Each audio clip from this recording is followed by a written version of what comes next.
Good afternoon, everybody. You all ready? Well, good afternoon. Welcome to the Emergency Operations Center.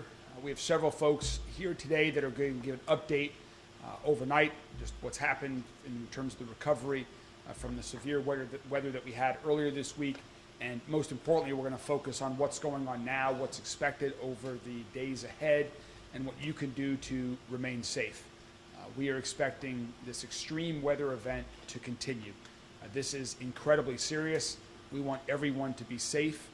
We are very fortunate that we have no storm-related injuries or deaths so far, and we want that to remain the case throughout the entire weekend as the severe weather continues. And so we're very appreciative for people to continue to heed the warnings from the professionals that you're going to hear from today. I'll give an overview of what we're dealing with now.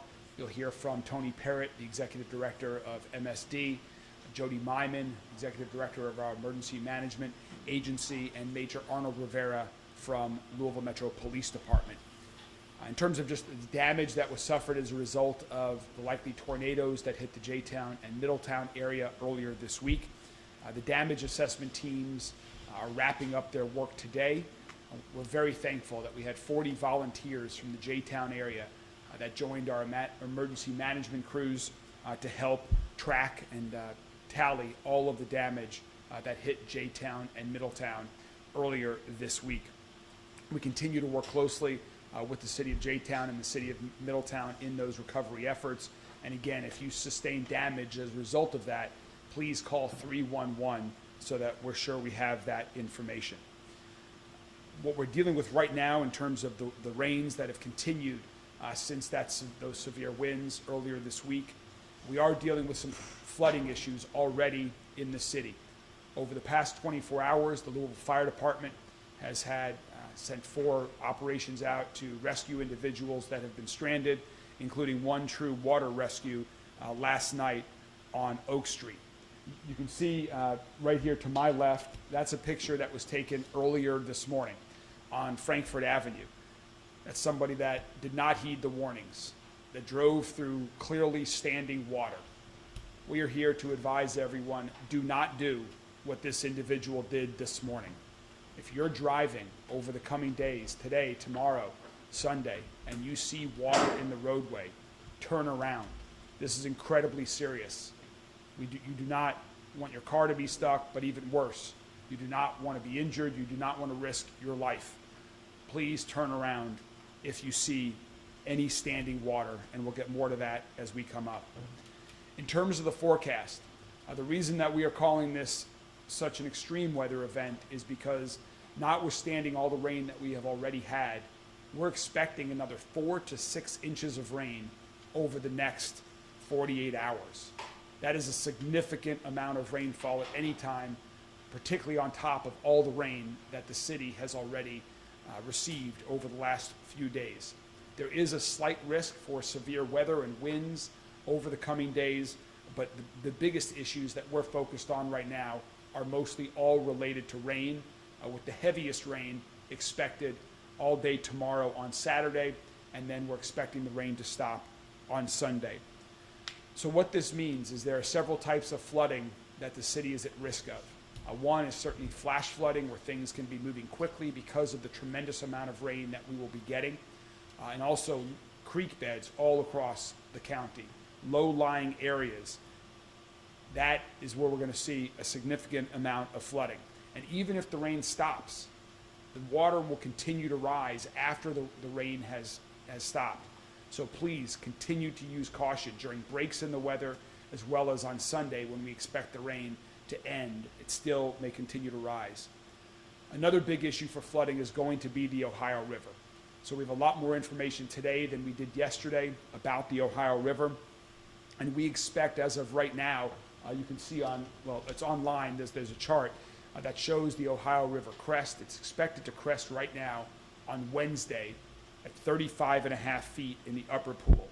Let me translate what that means. The upper pool is the area of the Ohio River on the downtown side of the McAlpin Locks. Normal stage is about 12 feet. So this is going to be 23 feet above what's normal in the downtown and northeast of downtown area, 23 feet above normal for the Ohio River. So just think of that. Add over 2 stories of your home of water to where the Ohio River normally is, and that's what we're expecting to happen between now and Wednesday when it crests. That is going to be very significant flooding. This may be one of the top 10 floods in recorded history in Louisville if it reaches there, and particularly if it goes above that 35.5-foot flood stage. So again, this is very severe and significant flooding event. In the lower pool, which is the Ohio River south and west of the McAlpin Lock, so the west Louisville and southwest Louisville and the banks of the Ohio River there, that's expected to crest at 68 feet.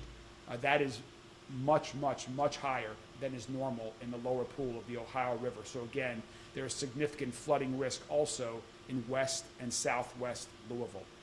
In terms of what we're doing to prepare the community and to ensure that people stay safe, barricades have already gone up on some of these areas.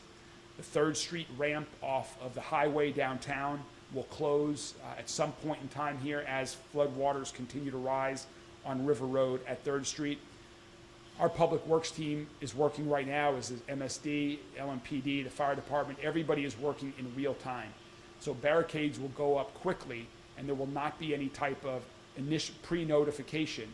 When barricades need to go up for people's safety, we're going to put them up. We are tracking all of the streets that are closed on our website, where you can find a list, and that will continue to be updated throughout the weekend. You'll hear from Major Rivera more on this in a moment, but I want to stress, please do not move any barricades. The barricades are there to protect people's safety, to protect people's lives. Do not move any barricades, and also do not drive around any barricades. Driving around barricades is a violation of the law. If LMPD officers see you, they could issue citations for that. If you see areas where there's water and there are no barricades, please call 311 as well and let us know. We have a lot of people working through the weekend that are going to be working to identify every area where there is risk. But if you see something that has not yet been attended to, please call 311. Our Metro Safe 311 team will be working through the weekend to take all of those calls. And please be a particular caution in the evenings. On the evenings, it's even more difficult to see water, to see dangerous conditions. And so please, if you're out and about driving, use extra caution in the evening. But that's really our request, is that everyone just take a little extra time to be safe. Don't do anything stupid. Don't drive through water like this resident did earlier today. Just continue to heed these warnings, and we'll get through this together and safe. But we're going to take some questions at the end, but first, again, there are 3 other folks that are going to speak and talk about a little of the preparation work and what's going on right now. I'm going to first turn it over to Tony Parrott, the Executive Director of MSD. Thank you, Mayor Greenberg. And as the mayor said, this is an extreme weather event, something that we don't see very normal around here. And so obviously it's going to be very impactful for not only the community, but for the operations, particularly at MSD, with the operation of our wastewater facilities and all of the sewers within our city, whether it be in the downtown area where we have the combined sewer system, and then outside the 264 where we have mostly a sanitary sewer system. Due to the heavy rain events, we are now seeing that our systems are at capacity, particularly in our sanitary systems. Our stormwater basins and our stormwater tunnels are filling up. So as those systems fill up, obviously it's going to limit the amount of water that can get into the system. And so we need help from the community as they are going through their day-to-day and they're thinking about how they're using water in their particular homes or businesses. Be mindful of the fact that we have limited capacity in our sanitary system. And so obviously, if there's any backups, we're getting a lot of calls about backups because of that. If folks are having backups in their properties, we encourage them to contact MSD at 540-6000. That's 540-6000. If we do not respond within, say, 24 hours, is because we're getting inundated with a lot of calls. And so we will respond based upon our call-in list, and our staff is working 24/7 to respond and to address complaints as they come in. We're also asking folks to be patient, because during this rain event and as the rain subsides over the next couple of days, we will be able to do a better assessment of what may be an issue or may be a problem within the public sanitary system in the road, or something within a private property sewer or a private property drainage issue. We have installed 5 flood wall roadway closures since yesterday, and that is to protect the city from the Ohio River rising. As the mayor mentioned, we know there's going to be impacts, particularly with the 3rd Street ramp off of 64 closing, probably later on tonight or early morning, and River Road being inundated with flooding in the downtown area. That is something that is going to continue to be a problem. We have scheduled our shifts to work 24 hours a day, 12-hour shifts through this event, and to make sure that we are being responsive and we are protecting the city from and the downtown from the Ohio River. Again, if folks are having problems or if they see a problem, they can contact us at 540-6000. And as the mayor mentioned, if there is a barricade up, particularly in an area where you may have a viaduct that may be flooded, please do not drive through a viaduct. It is a life-threatening scenario, and we encourage folks to respect the barricades and do not drive through water. This is a rain event that is unlike, as the mayor mentioned, probably in the top 10 as far as a flood event, and so we need to take it very seriously because it is something that real quickly can threaten someone's lives, and so we want people to be cognizant of that, and again, be patient, but just know that we're here and we're responding as we get calls as they come in. So with that, Mr. Mayor, I'll turn it over to Jody. Thank you. Good afternoon. Jody Myman, Executive Director for Louisville Jefferson County Emergency Management. Just a couple things. Like the mayor said earlier today, we completed all of our evaluations and assessments throughout the J-Town and Middletown area. We were gracious because of the volunteers that showed up, and it was the volunteers and the emergency management personnel that conducted all those assessments out there, and that's the normal process. I know there was some misconception that FEMA was in town already, and that's not the process. It's never been the process. We always do it on a local level.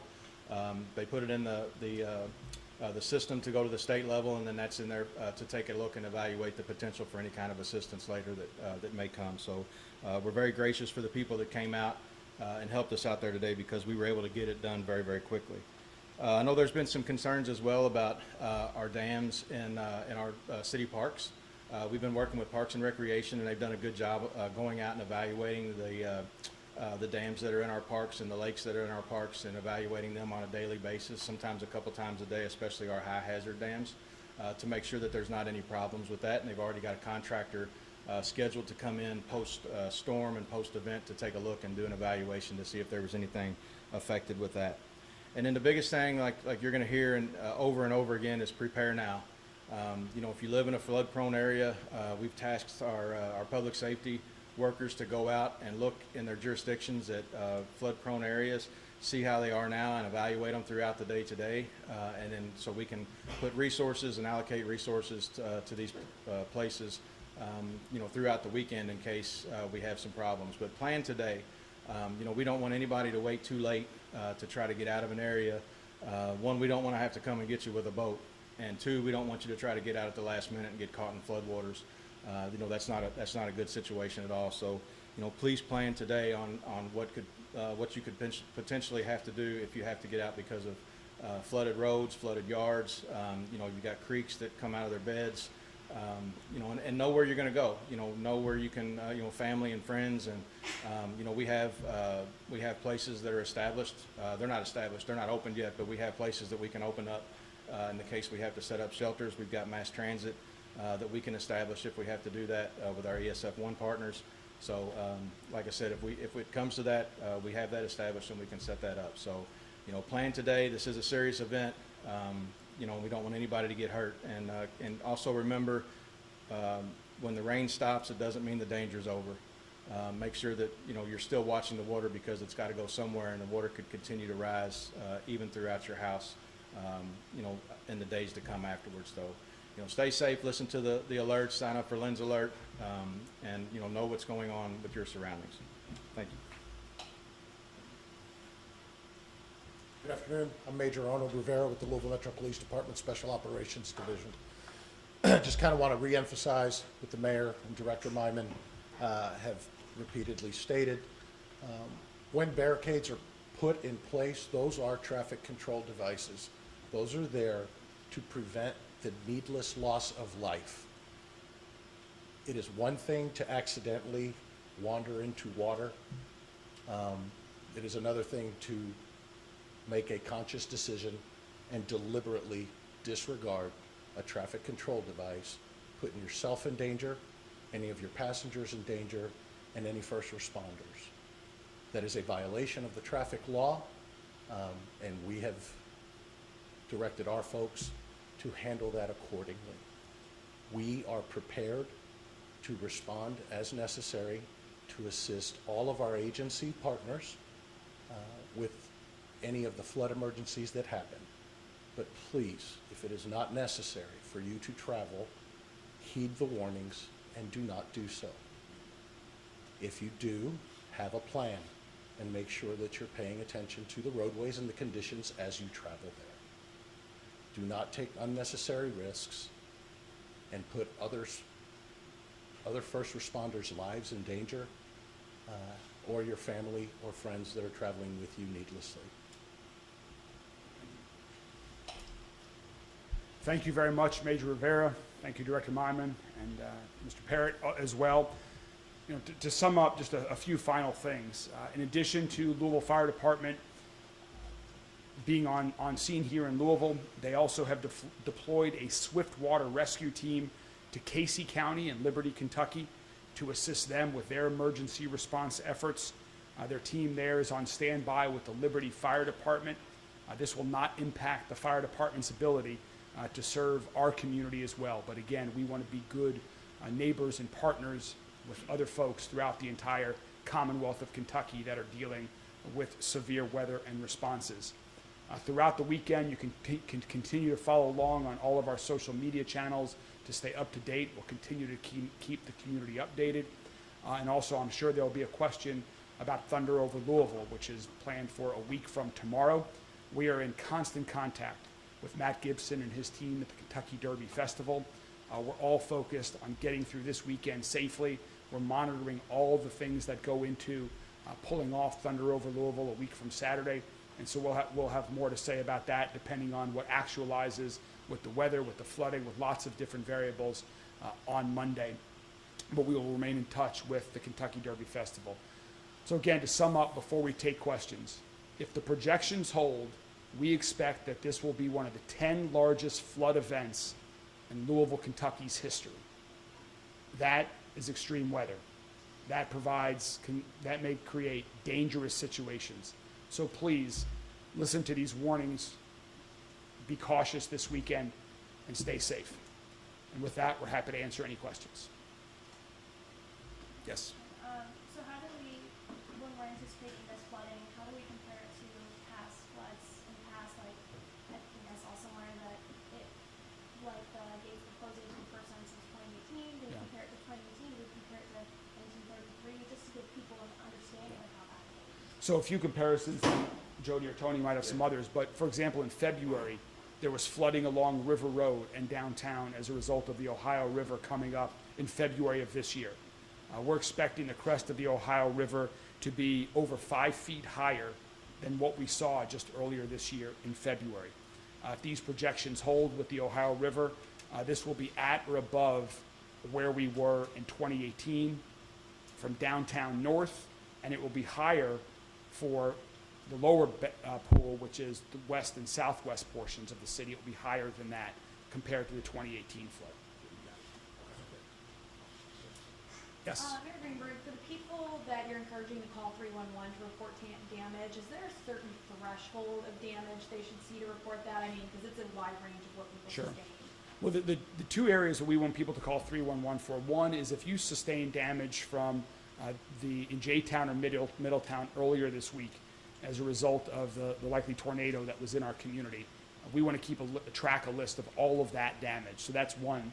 And the other main category that we want folks to reach out to us on is if they see a road that has water or there's a dangerous condition, if a tree has fallen in a road, if there's some dangerous condition that they spot that has not yet been attended to with barricades or yellow tape to mark it, we want people to call us so we can get first responders out there right away to deal with that risk.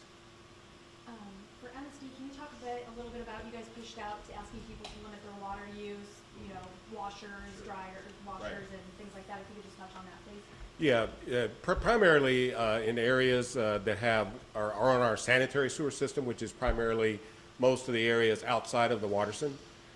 Those systems are at capacity, and so as people are going through their normal daily usages as far as washing and those type of things, as the mayor said, you can still flush, but we're asking folks to kind of minimize their water usage because those systems are at capacity, and hopefully over the next 48 hours as the rain subsides, we will be able to retain some of the capacity in those systems. But what it does is it just reserves as much capacity in the system, the less water people can use, so that we don't have backups into businesses and homes, or we don't have sanitary sewers or pump stations that are overflowing to the environment.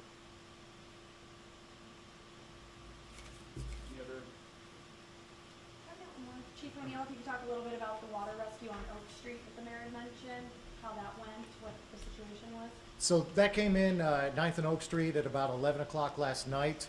And this was one, there were not barricades up at the time.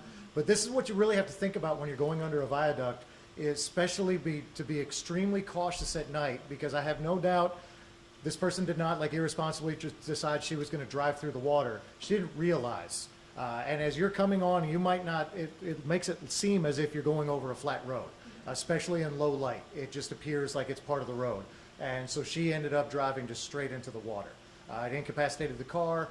She was fine, her family was fine, but they were stuck.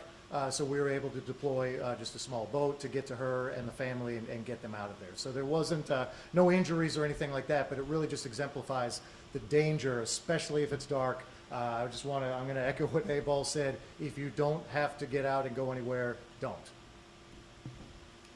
there anyone that you're asking to evacuate now, or to just be aware, to have bags packed away? The question was about, is there anyone that we're asking to evacuate right now? The answer is no. There are no planned evacuations at this point in time.